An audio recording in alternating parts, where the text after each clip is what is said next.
I want to tell you something that still keeps me up at night, not because I feel guilty, not exactly, but because the moment I found out what she had done, what she had really done, I realized that I never truly knew the woman I had been sleeping next to for 3 years.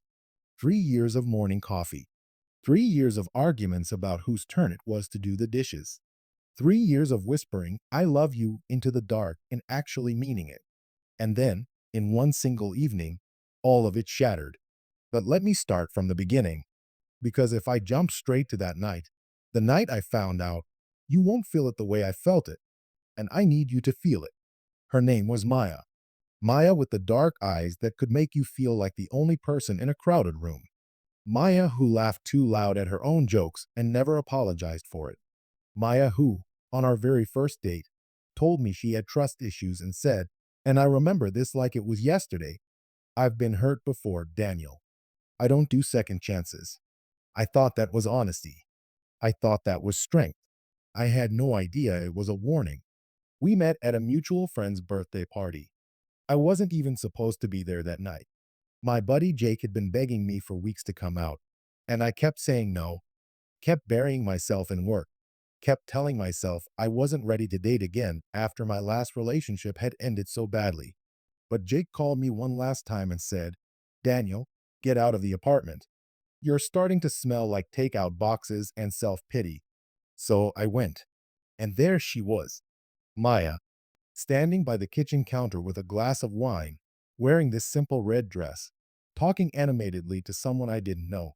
I remember thinking she looked like someone who had already lived 1,000 lives and wasn't afraid of 1,000 more. I introduced myself. She looked at me, really looked at me, and said, You have kind eyes. I don't trust kind eyes. They're usually hiding something. I laughed. I thought she was joking. She wasn't. The first year of our relationship was nothing short of electric. She was passionate, creative, wildly intelligent. She worked as a graphic designer, always had paint on her fingers even when she hadn't been painting, always had 3 projects going at once. She was the kind of woman who made you feel like life was happening when she was around. And yes, she was intense. I knew that from the start. She'd ask questions about my past relationships, not casually, but deeply, the way a detective takes notes. She wanted to know everything. What went wrong? Who ended it? Did I cheat? Had I ever thought about cheating? Did I believe in temptation? I answered every question honestly. I had nothing to hide. But looking back now, I understand what was happening. She wasn't just getting to know me. She was building a file, a psychological profile. She was learning exactly how I thought, how I justified things, how I might behave under pressure. She was preparing. By year 2, something had shifted. The passion was still there, but underneath it, there was this low hum of tension that I couldn't quite name. She'd check my phone, casually, she thought, but I noticed. She'd ask where I'd been when I came home, even 30 minutes late. Once, she went through my Instagram followers and asked me, point by point, who certain women were. I told myself this was her trauma talking, her past. I'd heard enough of her story to know she'd been cheated on before, badly, by someone she had loved deeply. Her ex, she called him the ghost because that's what he did. Ghosted her after 2 years together, and she found out weeks later through a friend that he'd been seeing someone else the entire last year of their relationship. So I gave her grace. I gave her patience. I told myself that love was about showing up even when it was hard, even when it wasn't convenient. I held her through panic attacks at 2 a.m. that she couldn't explain. I canceled plans with friends because certain nights she just needed me home. I put my own needs in a drawer, locked it, and told myself that's what a good partner does. I was so proud of myself for being understanding. God, I was naive. It started in the 3rd year. That's when she must have decided that patience and reassurance weren't enough anymore. That words, my promises, my declarations of love couldn't be trusted. She needed proof. And so she decided to create it, or rather, to test for the lack of it. I didn't know any of this at the time, of course. All I knew was that one evening in October, I got a follow request on Instagram from an account I didn't recognize. The profile picture was of a woman, attractive, smiling, standing on what looked like a beach somewhere warm. The account had only a handful of posts. The username was something forgettable, generic. I accepted the request without thinking much of it. People follow you sometimes. It happens. 3 days later, she slid into my DMs.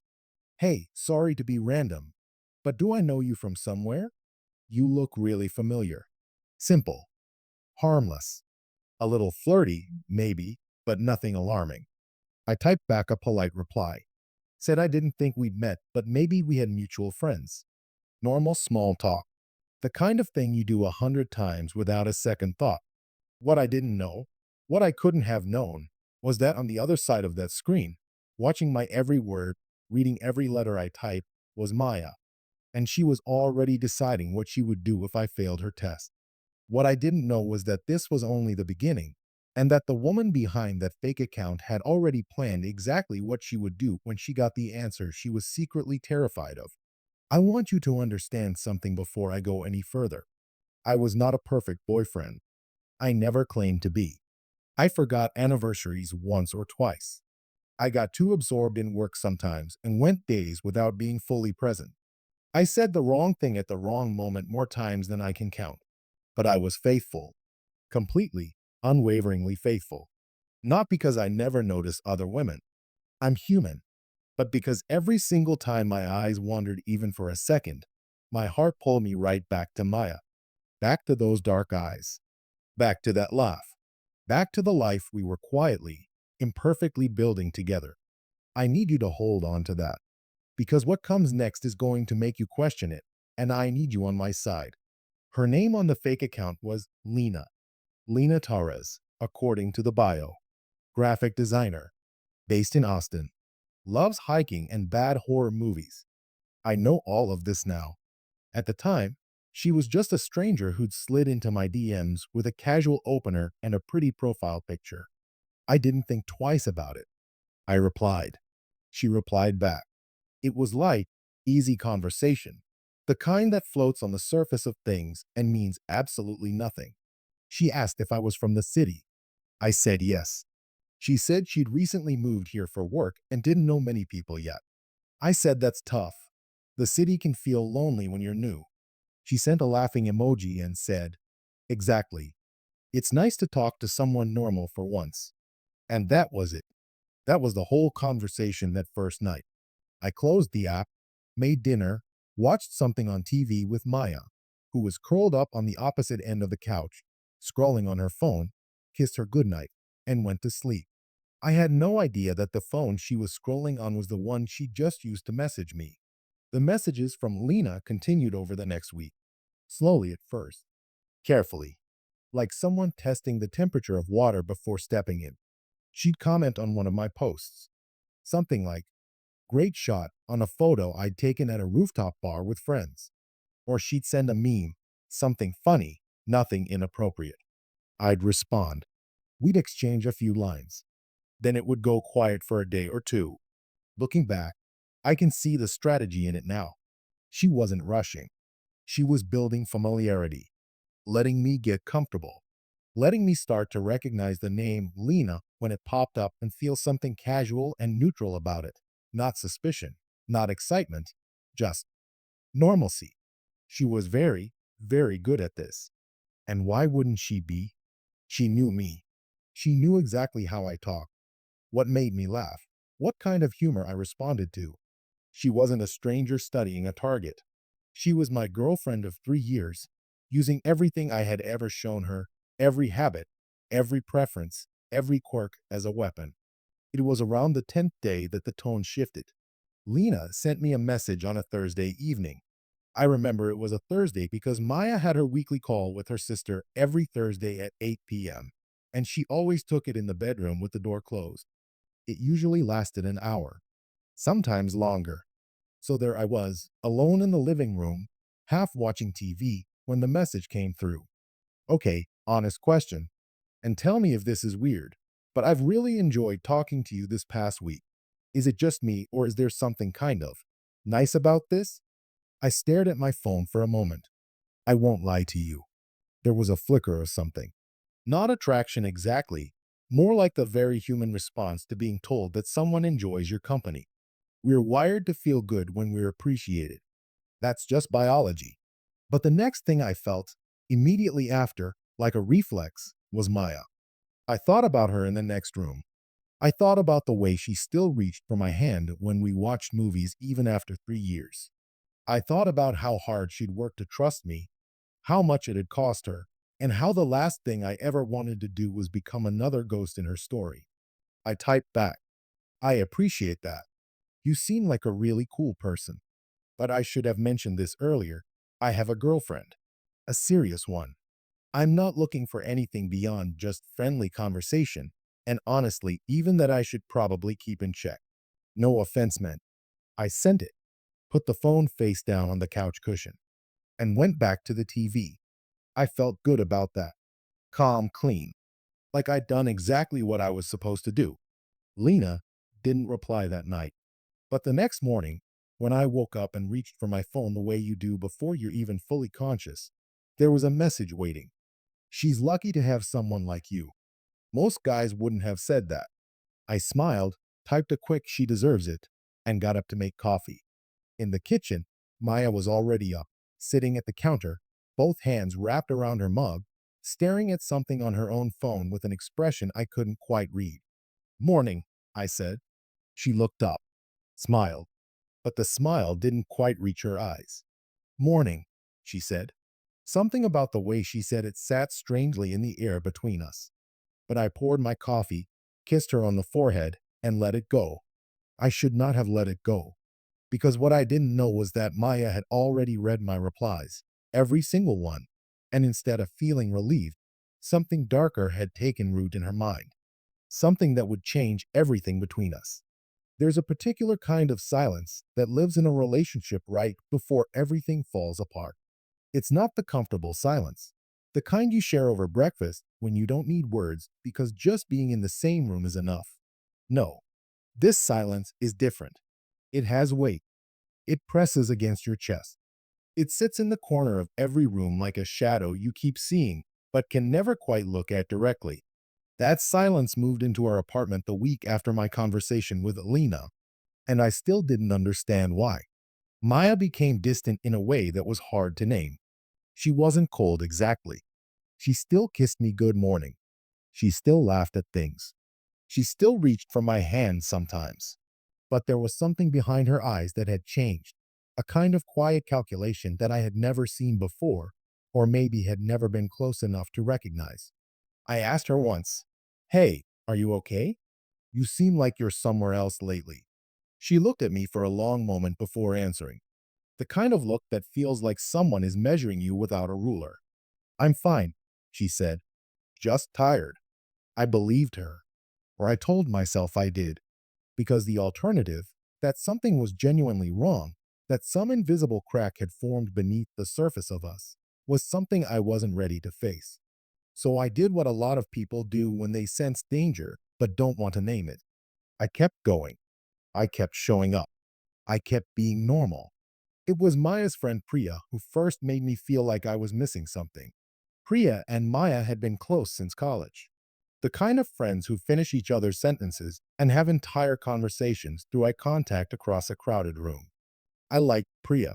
She was warm, funny, fiercely loyal to the people she loved. But 2 weeks after the Lena messages, Priya came over for dinner, and something was off. She was perfectly pleasant to me all evening, laughed at my jokes, helped clear the table. But every now and then, I'd catch her looking at me with this expression that I can only describe as pity. Not the mean kind, the sad kind, the kind reserved for someone who doesn't yet know what's coming. At one point, Maya went to the bathroom, and Priya and I were alone in the kitchen for maybe 90 seconds. She handed me a glass to dry and said, very quietly, almost to herself, "You're a good guy, Daniel."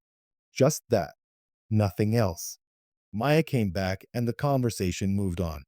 But those 5 words stayed with me for days, not because they were suspicious on their own, but because of the way she said them, like she was consoling me for something I hadn't experienced yet. Here's where I have to be honest with you about something. The messages from Lena had stopped after that last exchange. She'd gone quiet, and I'd been perfectly happy to let the whole thing fade into the background noise of the internet. I hadn't thought about it much. I hadn't mentioned it to Maya, not because I was hiding it, but because to me, there was genuinely nothing to tell. A stranger had messaged me. I'd been upfront about being in a relationship, and that was the end of the story. Except it wasn't. Because one evening, about 3 weeks after it all started, I came home from work to find Maya sitting at the kitchen table with her laptop open and her arms crossed. She wasn't looking at the screen. She was looking at the door, waiting for me. She had the expression of someone who had rehearsed a conversation 100 times and was finally ready to have it. "Sit down," she said. Not "hey" or "how was your day?" Just "sit down." I sat. "I need to show you something," she said, and she turned the laptop around to face me. On the screen was a conversation, an Instagram DM thread. I recognized it immediately: the messages, the username, the profile picture of the woman on the beach. Lena. My own replies were right there in blue. Every word I had typed, laid out like evidence in a courtroom. And she had actually highlighted, in a notes document beside it, specific lines. Things I had said. "She deserves it. You seem like a really cool person." I looked up at her. "Maya, let me finish," she said. Her voice was eerily calm, controlled, like she had put everything she was feeling into a jar, sealed the lid, and set it on a shelf somewhere out of reach. "That account is fake," she said. "I made it. I wanted to see what you would do." The room went very, very quiet. I heard the refrigerator hum. I heard a car pass outside. I heard my own heartbeat. "You made it," I repeated. "Yes." I sat with that for a moment. Let it move through me the way cold water moves through your body. Slowly at first, then all at once. "So you were testing me," I said. "I was protecting myself. You were spying on me." "I was." "No." And I felt something rise in my chest that I had never felt toward Maya before. Not anger exactly. Something sharper. "No, Maya. You created a fake person. You spent weeks pretending to be someone else. You manipulated a conversation to try to catch me doing something wrong. And I didn't do anything wrong." She opened her mouth, closed it, and then she said the thing that broke something permanently inside of me. "But you could have." What she said next, the justification she had spent weeks carefully building in her mind, was so calculated, so coldly rational, that for the first time in 3 years, I wondered if I had ever really known Maya at all. "But you could have." 3 words. I have turned them over in my mind so many times since that night that they've lost their shape, like a stone worn smooth by a river. But in that moment, sitting across from Maya at that kitchen table, those 3 words hit me like a physical thing. Not "you did." Not "you tried." Not even "I saw something that worried me." You could have. She was punishing me for a crime I hadn't committed, putting me on trial for a verdict she had already decided before the case even began. And the terrifying part, the part that made my hands go still on the table, was how completely convinced she was that this was reasonable. "Maya," I said, and my voice came out quieter than I intended. "Do you hear what you're saying?" She leaned back in her chair and looked at me with those dark eyes, the same eyes I had fallen for at a party 3 years ago, and said, "I hear exactly what I'm saying, Daniel. I've been cheated on before. I have a right to protect myself." "You have a right to protect yourself," I repeated slowly. "But you don't have a right to put me in a trap and then punish me for finding my way out of it correctly." "I wasn't punishing you. I was testing you." "And what was the reward for passing?" She didn't answer that. And the silence that followed was its own kind of answer. She had a whole architecture of justification built up. I could see it as she talked, the careful way she laid out her reasoning, brick by brick, like she'd been constructing this wall in her mind for months. She told me about her ex again, the ghost, how he had seemed perfect, how he had passed every visible test, never came home late without explanation, never hid his phone, never gave her a concrete reason to worry. And yet, he had been lying to her face for an entire year. So what was I supposed to do? She said. Just trust you blindly and wait to get destroyed again? Yes, I said. That's what trust is, Maya. It's not surveillance. It's a choice. You make it knowing it might hurt you. That's the whole point. That's easy to say when you're not the one who got broken. And it's easy to justify anything, I said, when you've decided in advance that everyone is going to betray you. She flinched, just slightly. But I saw it. Here's the thing about arguments in long-term relationships. They're never really about the thing you're arguing about. Not entirely.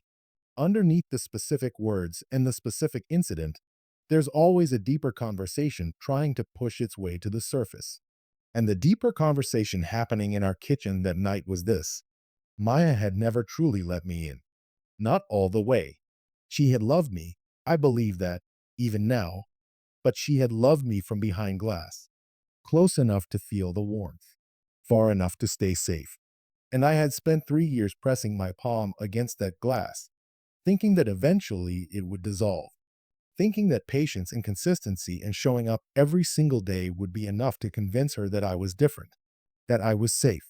But you cannot love someone into feeling secure. I understand that now. Security isn't something one person can give another. It has to come from within. And Maya had been so badly fractured by what had come before me that no amount of my faithfulness was ever going to be enough. She didn't need more proof. She needed healing she had never sought. The conversation that night went in circles for over 2 hours. She would soften, and I would think we were getting somewhere.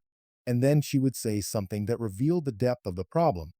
The way she had talked to Priya about it beforehand, the way she had screenshotted every message, the way she had a whole folder on her phone, organized by date, of things she considered suspicious behavior over the past year. A folder. Months of quietly building a case against me while lying beside me at night. Months of playing the role of loving girlfriend while running a parallel investigation that I knew nothing about. How long? I asked when she showed me the folder. How long have you been doing this? She hesitated. About 8 months. 8 months. I thought about the last 8 months. The trips we'd taken. The evenings on the couch. Her birthday, when I'd planned a surprise dinner and she'd cried happy tears and told me I was the most thoughtful person she'd ever known. Had she been taking notes that night too? I stood up from the table. Not dramatically. Not in a rage. I just needed to not be sitting anymore. I walked to the window and looked out at the street below. Ordinary life moving past. Cars and people and the distant sound of music from somewhere. And I tried to locate myself inside my own body. I love you, I said to the window. I have loved you faithfully and completely for 3 years. And you have spent 8 months treating me like a suspect. She didn't say anything. I want you to understand what that does to a person, Maya, when they find out, what it takes away from them. Every good memory now has a question mark on it. Every moment I thought was real, I have to go back and wonder if you were watching me, grading me, deciding whether I was going to betray you. That's not. That's exactly what it is. I turned around and looked at her. She was crying now, quietly, the way Maya always cried, like she was trying not to, like showing that much vulnerability cost her something. And even then, even in that moment, part of me wanted to go to her, to hold her, to fix it. That's the cruelest thing about loving someone deeply. It doesn't switch off just because they've hurt you. I need some air, I said. I picked up my jacket and my keys. Daniel, I'm not leaving, I said at the door. I just need an hour. I walked out into the night, not knowing that when I returned, there would be something waiting for me inside that apartment, something Maya had not yet told me, that would make everything that had happened so far feel like just the opening act. Because the fake account wasn't the only secret Maya had been keeping. And the second one, the one I was about to discover, was the one that would truly change everything. The night air hit me like a reset button. I walked without direction for a while, just moving, letting my feet carry me through streets I knew by heart, past the coffee shop where Maya and I had spent entire Sunday mornings, past the park where we'd once gotten caught in a rainstorm and laughed so hard we couldn't breathe. Every corner of this neighborhood had us written on it somewhere. 3 years of a life, mapped out in ordinary places. And now all of it felt like it belonged to a story I was no longer sure was true. I sat on a bench near the river and stared at the water for a long time, tried to think clearly, tried to separate what I felt from what I knew. What I knew, Maya had created a fake account, had tested me, had been building a secret file on me for 8 months. What I felt, betrayed, exhausted, and beneath all of that, still, stubbornly, painfully in love with her. I gave myself the hour I had promised. Then I stood up, put my hands in my jacket pockets, and walked back. She was still at the kitchen table when I returned. She hadn't moved much. The laptop was closed now. Her mug of tea had gone cold in front of her. She looked smaller somehow, the way people do when the performance drops and you see them without the armor. I sat down across from her again. Same chairs, same table, different air between us. I need to know something, I said, and I need you to tell me the truth. The whole truth. Not the version that makes you look better. The actual truth. She nodded. Just once. Barely. Is there anything else? I said. Anything else you haven't told me? She looked at the table. And in the 2 seconds before she answered, I watched something move across her face. A struggle, a calculation, a decision being made in real time, and I knew. Before she even opened her mouth, I knew there was something else. The account wasn't just mine, she said quietly. I went very still. What does that mean? She took a slow breath. Priya helped me set it up. The profile picture, that's one of her cousin's photos. She helped me write the first few messages. She thought it was a good idea at the time. She was trying to help me. I thought about Priya at dinner. You're a good guy, Daniel. The pity in her eyes. The sadness. She had known. The whole evening, she had sat at our table, eaten our food, laughed at our jokes, knowing exactly what Maya had done, knowing that I was sitting there completely blind. So your best friend helped you run a sting operation on me, I said. She was worried about me. After everything with my ex, Maya. I said her name like a period at the end of a sentence. That's not the rest of it, is it? It wasn't a question. Another silence. Longer this time. And then she reached across the table and turned the laptop back around to face her. Opened it. Typed something. And then slowly, like someone handing over a confession, turned it back toward me. On the screen was a group chat. WhatsApp. 4 people. Maya, Priya, and 2 names I recognized, Sana and Ria, 2 other friends of hers I'd met at gatherings over the years. Women who had smiled at me warmly at birthday parties. Women who had told Maya, in front of me, how lucky she was. The chat went back 9 months. 9 months of messages. Screenshots of my Instagram activity. Screenshots of conversations I'd had with other people, friends, colleagues, a cousin, taken out of context and analyzed, debated, dissected. There were messages where they speculated about whether I was being faithful. Messages where Ria wrote, "Men are all the same. You're right not to trust him," and everyone agreed. Messages where they planned the fake account together, voted on the profile picture, workshopped the opening line. There was even a message, and this is the one that hollowed me out completely, from about 6 weeks ago, where Maya had written, "He passed again, but I still don't feel sure. I don't know what's wrong with me." And Priya had replied, "Nothing is wrong with you. Keep going until you're sure. Keep going." As if I was a test to be passed, not a person to be loved. I read through enough of it to understand the full shape of what had been happening. Then I closed the laptop gently and sat back in my chair. I wasn't angry anymore. That was the strangest part. The anger had burned through me on my walk and left something quieter in its place. Something clear and sad and certain. I passed every single test, I said. Every one. For 3 years, I showed up. I was faithful. I was honest.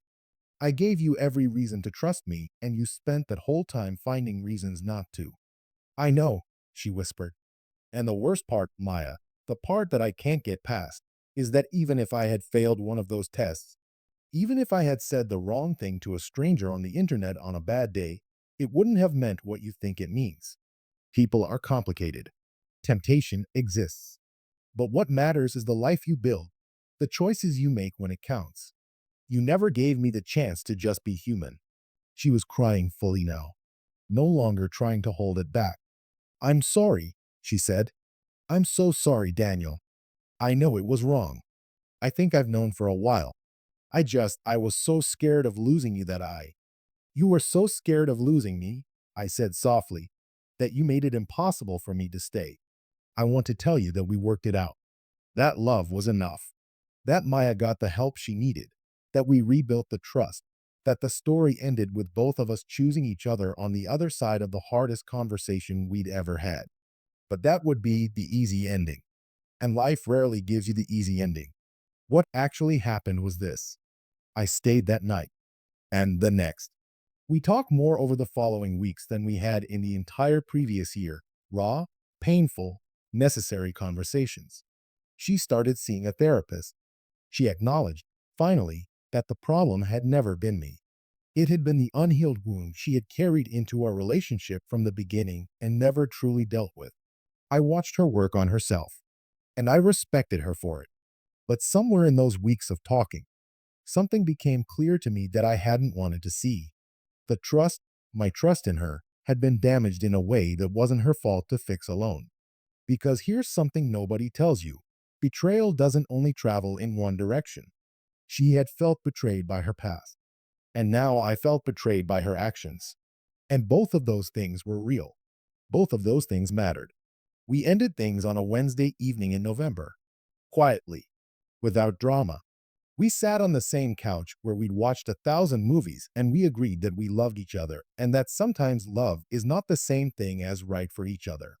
She walked me to the door, which was strange since it was my apartment, and then caught herself and laughed a little through her tears. And I laughed too. And for just a moment, we were us again. The us from before all of it. Then the door closed. And that was it. I think about that folder on her phone sometimes. 9 months of screenshots and suspicion. All that energy spent watching me instead of trusting me. All that time she could have spent healing, choosing instead to surveil. And I think about what she said in that group chat. He passed again, but I still don't feel sure. I don't know what's wrong with me. She was asking the right question, just to the wrong people. Because the answer wasn't in my messages. It wasn't in my Instagram activity or my DM replies or my behavior at parties. The answer was inside her. It had always been inside her. You cannot spy your way to feeling safe. You cannot test your way to trust.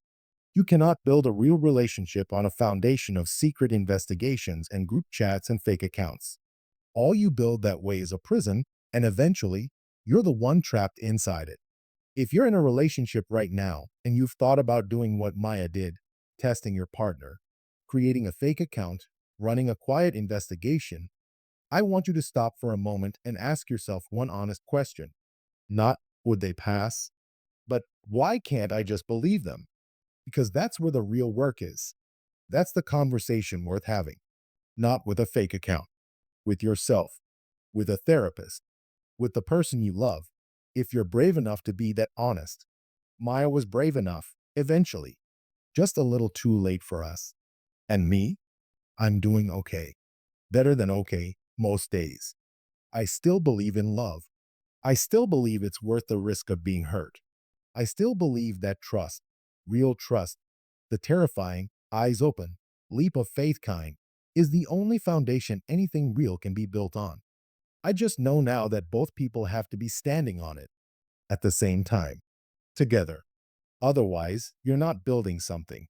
You're just waiting for it to fall. And if there's one thing 3 years with Maya taught me, it's this. The most dangerous relationship you'll ever be in isn't with someone who betrays you. It's with someone who loves you completely, but has never learned how to believe you.